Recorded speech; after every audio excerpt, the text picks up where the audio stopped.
Assalamualaikum warahmatullahi wabarakatuh.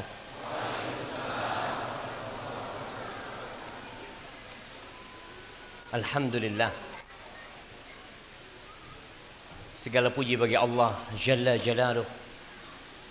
Wassalatu wassalamu ala Rasulillah.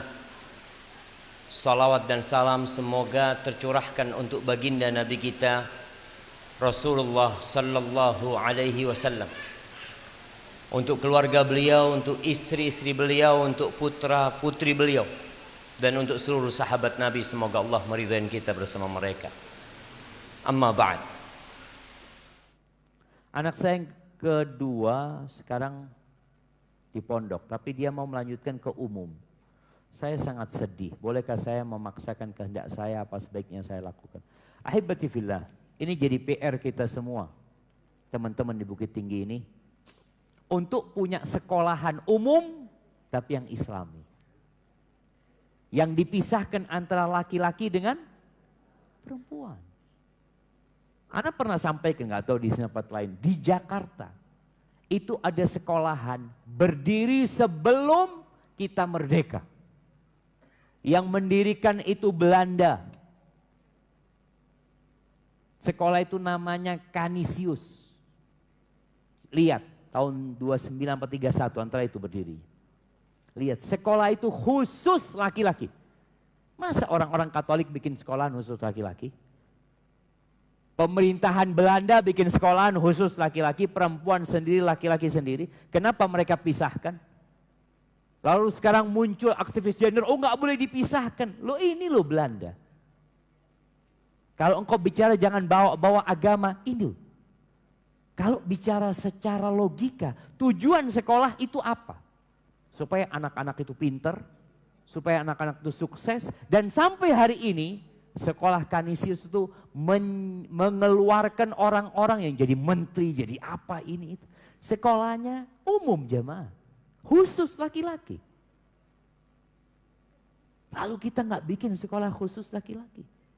Bikin sekolah umum khusus laki-laki, sekolah khusus perempuan, umum nggak ada masalah, tapi dikasih muatan-muatan yang membuat mereka tetap menjaga keimanan mereka.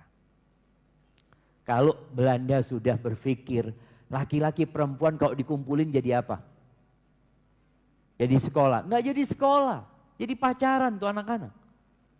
Na'udzubillah, kalau kita melihat ya, hasil sensus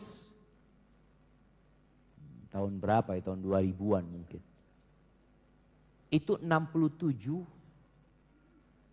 kira-kira. Anak-anak sekolah itu udah nggak gadis lagi. Udah enggak. Mereka udah pergaulan bebas. Ini berbahaya. Makanya kalau sang ibu takut wajar. Tapi kita perlu cari solusi. Kalau dia mau sekolah umum, ya bagaimana kita buatkan sekolahnya. Dan bisa aja, bukan satu hal yang berat, sulit, nggak mungkin. Bisa, kalau Belanda aja sebelum kita merdeka sudah bikin mereka. Barakallahu fikum.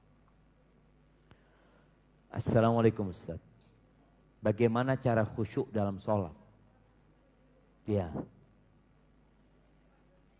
Bicara sholat ini, itu pertanyaan yang pertama akan ditanyakan kepada kita di kuburan. Dan orang kalau sholatnya khusyuk, dia tidak akan merasakan beban dengan sholatnya. Orang kalau khusyuk sholatnya, mau baca Al-Baqarah, imamnya nikmat buat dia. Antum bisa melihat Utsman bin Affan radhiyallahu ta'ala anhu masuk ke Masjidil Haram, habis Isya sholat witir, 1 rakaat jemaah. Dimulai dengan membaca Alif Lam Mim, ditutup dengan membaca Minal Jinnati wan Nas. 30 juz karena khusyuk. Tapi kalau enggak khusyuk, imamnya panjang sedikit, antum bertanya-tanya, apa imamnya salah? Lupa. Padahal antum yang sedang tidak khusyuk. Bagaimana supaya kita bisa khusyuk? Minta sama Allah. Minta. Qalban khasyi'an. Hati yang tunduk ya. Kemudian kondisikan diri kita. Kita ini sedang menghadap Allah. Kita sedang berbicara sama Allah Azza wa Jal.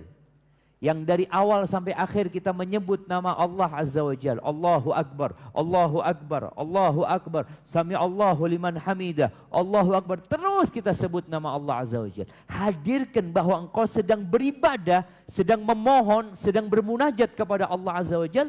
Ketika itu hadir, sejadah dengan model apapun tidak akan mengganggu.